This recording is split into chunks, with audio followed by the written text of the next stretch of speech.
Welcome बच्चों, welcome to एडुला point. तो बच्चों स्टार्ट करते हैं। वर्कशीट नंबर 52 9th क्लास के लिए है। ये मैथ सब्जेक्ट है। चतुर्भुज। चतुर्भुज के बारे में आप लोग जानते होंगे कि चार भुजाओं वाली जो बंद आकृति होती है उसे चतुर्भुज कहते हैं। ये तो हम लोग छोटी क्लासों से ही जानते हैं। एक ऐसा चतुर्भुज जिसके आमने सामने की भुजाएं बराबर होती हैं उसे समांतर चतुर्भुज कहते हैं, है ना। समांतर होती हैं और बराबर होती हैं तो उसे समांतर चतुर्भुज कहते हैं। ये सब भी हम लोग समझ चुके हैं पहले भी, और अभी आज प्रमेय के द्वारा हम समझते हैं कि किसी समांतर चतुर्भुज का विकर्ण उसे दो सर्वांगसम त्रिभुजों में विभाजित करता है। तो ये हमें समझना है। तो देखिए, ये समांतर चतुर्भुज है जिसकी आमने सामने की भुजा यानी ये वाली भुजा इसके इक्वल है। ए बी सी डी के बराबर है, ए डी बी सी के बराबर है। हमें क्या सिद्ध करना है कि इसका एक विकर्ण है। विकर्ण आपका ये है ए सी, कोई भी विकर्ण ले सकते हैं, ए सी बी डी कुछ भी। तो ये ए सी विकर्ण है, इसे दो त्रिभुज में बांट रहा है। ये दोनों त्रिभुज सर्वांगसम सिद्ध करने हमें। तो चलिए सबसे पहले हम सारे कोणों के नाम दे देते हैं। देखिए 1 2 3 4 5 6 सारे नाम इन्होंने दे दिए। तो दो त्रिभुज है, कौन कौन से? ए बी सी और ए डी सी। हमें क्या करना है, बस तीन बातें ढूंढनी है। तीन बातें कोई सी भी मिल जाए, दोनों त्रिभुजों में जो बराबर हो तो दोनों त्रिभुज सर्वांगसम होंगे। सर्वांगसम हमने बताया था कि एक फिगर दूसरी फिगर के ऊपर ओवरलैप होती है, यानी उसको पूरी तरह से ढक लेती है। हम लोग पहले वर्कशीट्स में पढ़ चुके हैं। तो हमें दिया क्या है, एक समांतर चतुर्भुज, एक विकर्ण है, यही तो दिया हुआ है, और दो त्रिभुज जो है को विभाजित कर रहा है विकर्ण। सिद्ध करना है हमें, क्या सिद्ध करना है कि त्रिभुज एबीसी और एडीसी सर्वांगसम है। तो चलिए हम दोनों त्रिभुज ले लेते हैं। पहले हम तुलना करेंगे तो हम लिखेंगे जो भी यहां लिखा है ना, इसको शॉर्ट देखिए। त्रिभुज एबीसी तथा त्रिभुज एडीसी में तुलना करते हैं। तो ए बी बराबर है ना, ए बी बराबर है सी डी के। कहां से हुआ ये? दिया हुआ है ना जी, दिया है। क्या कहां दिया हुआ है? समांतर चतुर्भुज दिया हुआ है ना, तो समांतर चतुर्भुज के समूह जाए तो बराबर होती है ना। ठीक उसी प्रकार से BC बराबर है AD के।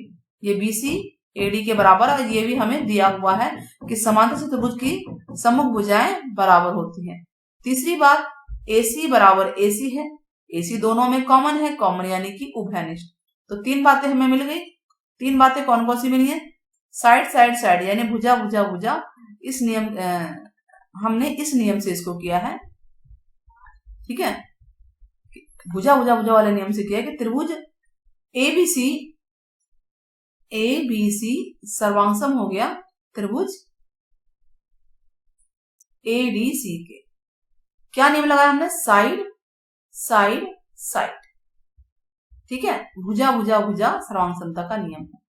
अच्छा, यहां पे इन्होंने कोण लिया है। कोण ले सकते हैं कि एक उभयनिष्ठ ले लिया AC, और कोण 3 कोण 4 के बराबर है, कोण 5 कोण 6 के बराबर है। तो भुजा कोण भुजा नियम से भी हो सकता है। ये हो सकता है ना, कोण 5 कोण 3 6 के बराबर है, कोण 3 कोण 4 के बराबर है। रीजन क्या है? एकांतर कोण बन रहा है। एकांतर मतलब जो जड़ जैसी आकृति बनाए, जड़ बना रहा है। देखिए 4 और 3 जड़ बन रहा है, 5 और 6 भी जड़ बन रहा है। एक ऐसा जड़ बन रहा है, एक ऐसा जड़ बन रहा है कि नहीं बन रहा है? तो ये दोनों त्रिभुज सर्वांगसम हो गए। तो आप चाहे ऐसे कीजिए चाहे ऐसे कीजिए, सवाल दोनों तरीके से सही है। तो इसका मतलब यह है कि जो विकर्ण है दो सर्वांगसम त्रिभुजों में विभाजित कर देता है इस चतुर्भुज को। तो हो गया ये प्रमेय, ठीक है। चलिए अब आगे बढ़ते हैं। क्या कह रहा है? इस क्रियाकलाप के द्वारा भी समझ सकते हैं कि कागज पर एक समांतर चतुर्भुज काट लो, ठीक है, और विकर्ण के अनुदिश उसे काट लीजिए या मोड़ दो। एक तरह से मोड़ देते ना, विकर्ण को बीचों बीच बराबर करके आप मोड़ भी सकते हो। तो हमें दो त्रिभुज नजर आएंगे और उनको हम एक दूसरे के ऊपर रखते हैं ना। तो जब एक त्रिभुज को दूसरे त्रिभुज पर रखेंगे तो हम देखेंगे कि क्या दोनों त्रिभुज एक दूसरे के ऊपर आ रहे हैं। तो यानी दोनों त्रिभुज सर्वांगसम है। सर्वांगसम का मतलब यही था ना, एक आकृति दूसरी आकृति को पूरा ढक ले अच्छे से। एक त्रिभुज दूसरे त्रिभुज को ढक रहा है। तो ये भी क्रियाकलाप हो सकता है, एक्टिविटी है ये हमारी। एक एक्टिविटी के द्वारा आप लोग कर सकते हैं कि हम एक ऐसा कागज काटेंगे, ठीक है, और यहां से हम मोड़ सकते हैं, ऐसे काट सकते हैं, मर्जी आपकी। और ये वाली आकृति इसके ऊपर आ जाएगी। ये हिस्सा जो है दूसरे के ऊपर हम ओवरलैप हो जाएगा, यानी दोनों त्रिभुज एक दूसरे को ढक लेंगे। तो हम देखेंगे कि दोनों त्रिभुज एक दूसरे के सर्वांगसम है। तो आगे बढ़ते हैं, क्वेश्चन के आंसर करते हैं। क्या दिया हुआ है? समांतर चतुर्भुज एबीसीडी है जिसमें विकर्ण एसी ए को समद्विभाजित कर रहा है, यानी ये जो कोण है इसको समद्विभाजित कर रहा है, कोण 1 कोण 2 के बराबर है। ये हमें दिया हुआ है, इसको यूज करते हुए चलेंगे, ठीक है। और हमें सिद्ध क्या करना है कि कोण सी को भी समद्विभाजित कर रहा है, हमें सिद्ध करना है, यानी कोण 3 कोण 4 के बराबर हमें सिद्ध करना है। हमने 1 2 3 4 नाम दे दिए, ठीक है। और ये भी सिद्ध करना है कि एबीसीडी जो है ये समचतुर्भुज है। समचतुर्भुज का मतलब ये होता है सारी भुजाएं बराबर। चलिए स्टार्ट करते हैं क्वेश्चन नंबर 1। पहला क्वेश्चन हमें दिया क्या है, सबसे पहले हम लिखेंगे दिया है, क्या दिया हुआ है? एक समांतर चतुर्भुज ए बी सी डी, ठीक है, में एसी एक विकर्ण है। विकर्ण है ना। और क्या दिया हुआ है? और बताइए क्या दिया हुआ है? कोण 1 बराबर कोण 2, ये इसी से आया, ये लिखा ना समद्विभाजन। समद्विभाजन का मतलब यही होता है कि कोण 1 कोण 2 के बराबर है। पूरा नाम भी लिख सकते हैं, डीएसी सीएबी के बराबर है, तो 1 2 भी करके कर सकते हैं। अब हमें सिद्ध करना है कि 3 4 के बराबर है, यही सिद्ध करना है ना। तो सिद्ध जो करना है वो हम लिख लेंगे, सिद्ध करना है कोण 3 बराबर कोण 4। एक तो ये पार्ट सिद्ध करना है और सेकंड पार्ट सिद्ध करना है कि जो चतुर्भुज ए बी सी डी है वो एक समचतुर्भुज है, यानी चारों भुजाएं बराबर सिद्ध कर देनी है। तो चलिए दोनों त्रिभुज ले लेते हैं। अगर हम दोनों त्रिभुज को सर्वांगसम सिद्ध करते हैं, अगर हम दोनों त्रिभुज को सर्वांगसम सिद्ध कर दें तो ये दोनों कोण भी बराबर हो जाएंगे 3 4। और सर्वांगसम सिद्ध करने के लिए 3 बातें चाहिए, है ना बेटा, 3 बातें चाहिए। तो चलिए हम यहाँ पे एक चित्र बना ही लेते हैं। ये हमने बना लिया।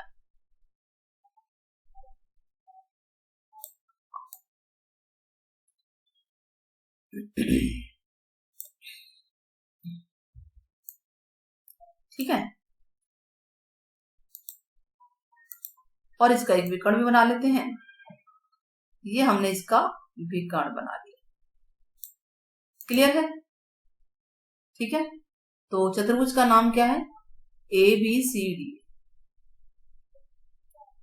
ए बी सी डी, कोण 1 2 3 4। तो हम हल करते हैं इसको। दोनों त्रिभुज को लेते हैं ए बी सी तथा त्रिभुज ए डी सी में। ये ऐसे क्यों लिखा हुआ है? ऐसे का मतलब हम दोनों की तुलना कर रहे हैं, दोनों की तुलना करेंगे, दोनों में 3 बातें हम लोग लेकर आएंगे।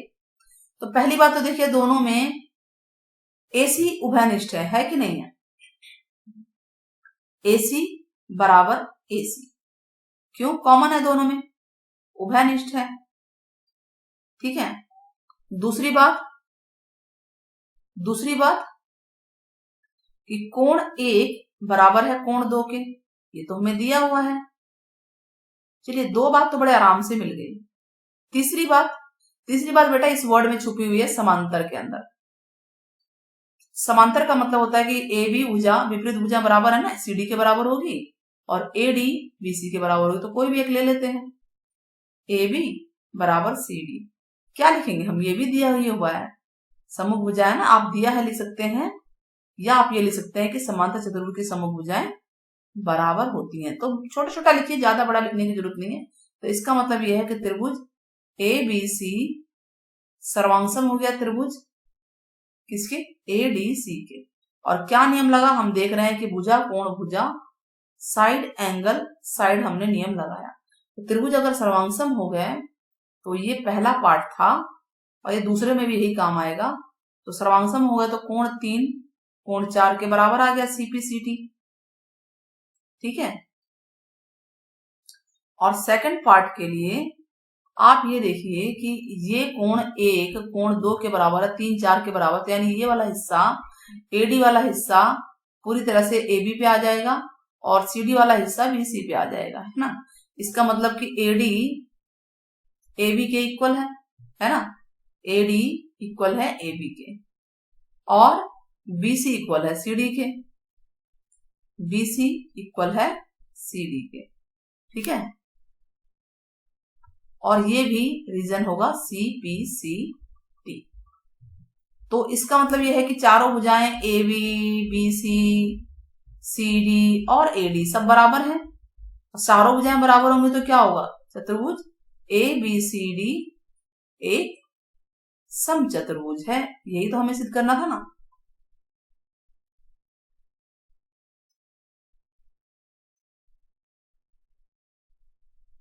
समचतुर्भुज है। क्लियर हुआ, आया समझ में। तो पहले पार्ट से दूसरा पार्ट हो गया, बड़े आराम से हो गया ये question. Now question number 2। Question number 2 क्या कह रहा है उसको पढ़ते हैं। तो पहला क्वेश्चन हो गया बेटा, दोनों पार्ट हो गए। क्वेश्चन नंबर 2 क्या कह रहा है, भुजा भुजा भुजा नियम के द्वारा सिद्ध करना है कि किसी समांतर चतुर्भुज के विकर्ण उसे दो सर्वांगीण त्रिभुज में विभाजित करते हैं। तो देखो ये मैंने अभी आपको कराया क्वेश्चन, जो प्रमेय करवाई गई है, प्रमेय में यहाँ लेफ्ट में तो आपका है एंगल साइड एंगल, यही था ना। और मैंने यहाँ पे कराया साइड साइड साइड। तो क्वेश्चन नंबर 2 का आंसर तो यही हो गया जो यहाँ पे मैंने कराया है। क्या कराया, साइड साइड साइड, यही तो कराया था ना, भुजा भुजा भुजा। आप देख सकते हैं इसको। तो इसका मतलब क्वेश्चन नंबर 2 का आंसर यही है जो ऊपर करवाया गया है। तो जरूरत नहीं है दोबारा करवाने की। और होप आपको समझ में भी आ गया होगा। 3 ही बातें लिखनी है, तीनों भुजा होनी चाहिए। साफ साफ कह रहा है कि भुजा भुजा भुजा का ही नियम लेना है, तो तीनों के तीनों भुजाएं होनी चाहिए। और देखिए आपको चित्र में AC के बराबर है, उभयनिष्ठ है, AB CD के बराबर है और BC AD के बराबर, तीनों ही तो भुजाएं हैं, त्रिभुज सर्वांगसम हो गए। और ये यहाँ पे लिखा हुआ है। क्लियर हो गया आपको, होप आपको समझ में आया होगा। तो आप लोग कमेंट में बताइएगा कि समांतर चतुर्भुज की सम्मुख कोण बराबर होते हैं या नहीं, बराबर होते हैं या नहीं। सम्मुख कोण, सम्मुख मतलब आमने सामने के। आपके कमेंट का वेट रहेगा, हाँ या ना में आंसर दीजिएगा, यस और नो में। Till then take care, bye bye, subscribe and share करना ना भूलें।